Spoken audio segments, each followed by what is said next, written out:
about this Jesus. And I slammed the thing on the ground, and the bitch almost caught a heart attack, man. She looked like Fred Sanford, man. Well, as soon as I threw that thing, she said, "I ain't you, Leo."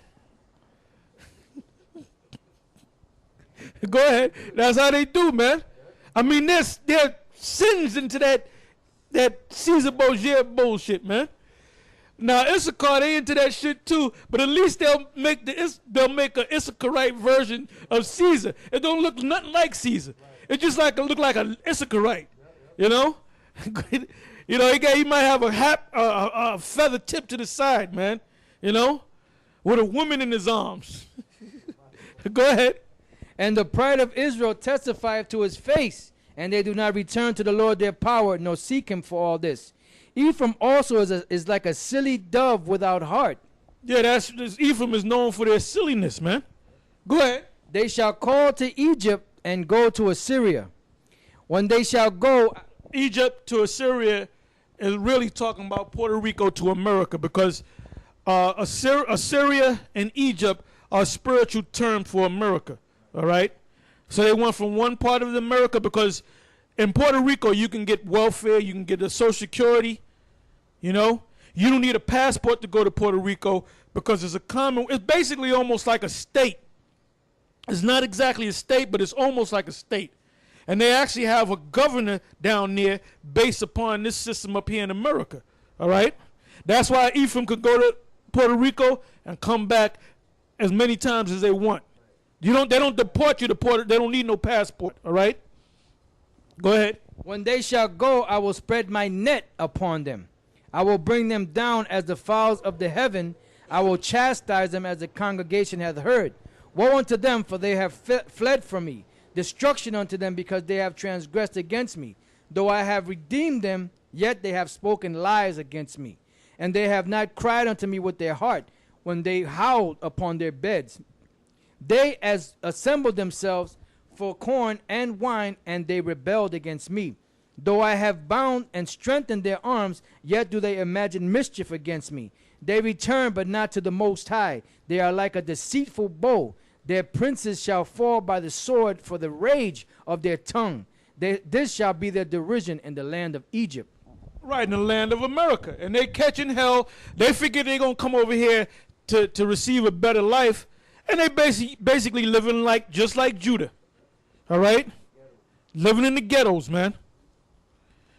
All right, now let's go from there to the book of Hosea, the 4th chapter, in the 17th verse.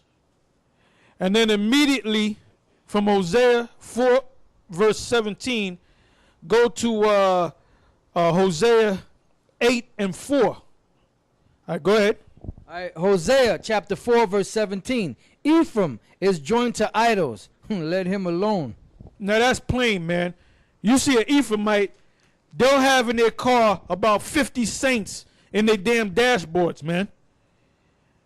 They'll have saints in the back of their daggone car. You go to their house, you can call that house or that apartment the Caesar Borgia Museum. Like my wife's mother, she got about 50 Caesar Borgias all throughout the house, in the damn bathroom, in the kitchen. When you open up the refrigerator, Caesar, there's a picture of Caesar up in there. All right? In the drawers, you open up the drawers to get some socks, Caesar's head will pop up. I mean, all over the place, man. And one day I got so mad, I cursed her and her sister out and said, why you got these goddamn devils all up in your house, man? The pride of Israel testifies to their face, right?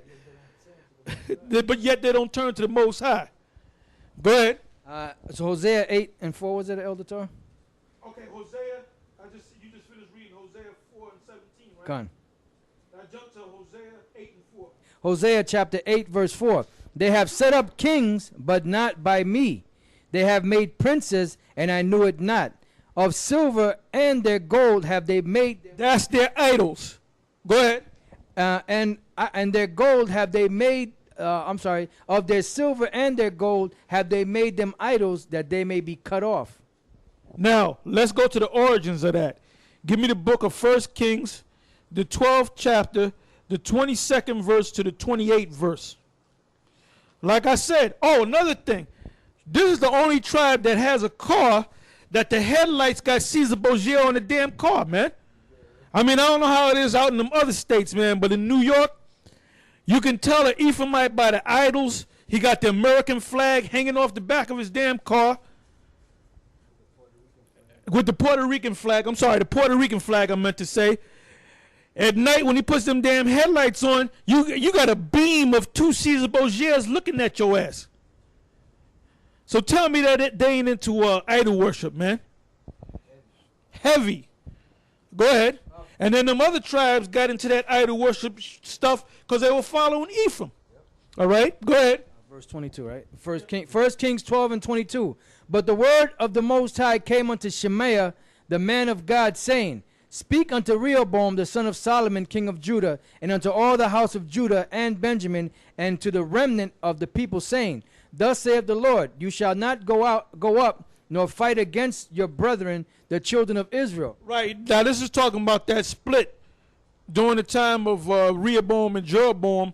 Now, the prophet came to Jeroboam, ripped his garments off, and ripped it into 12 pieces, and said, you're gonna take 10 of them. At that time, that's when Dan was around. All right, you're gonna take 10 of them, and when you go into Levi was scattered among all the tribes. Okay, that's why they said the 2 tribes, Judah and Benjamin, stayed. That's what the split was all about. But eventually, what happened was Jeroboam told all of the Levites to leave the suburbs, and they went back with Judah and Benjamin. So there was 3 tribes on this side, and there was 10 tribes on the other side of the world. Eventually, go ahead. Return every man to his house, for this thing is from me. They hearkened therefore to the word of the Lord and returned to depart.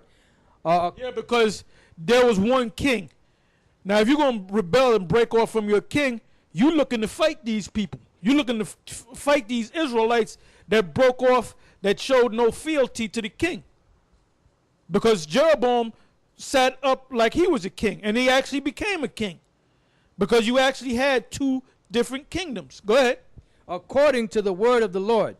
Then Jeroboam built Shechem in Mount Ephraim, and dwelt therein, and went out from thence and built Penuel. And Jeroboam said in his heart, Now shall the kingdom return to the house of David. If this people go up to do sacrifice in the house of the Lord at Jerusalem, then shall the heart of this people turn again unto their Lord.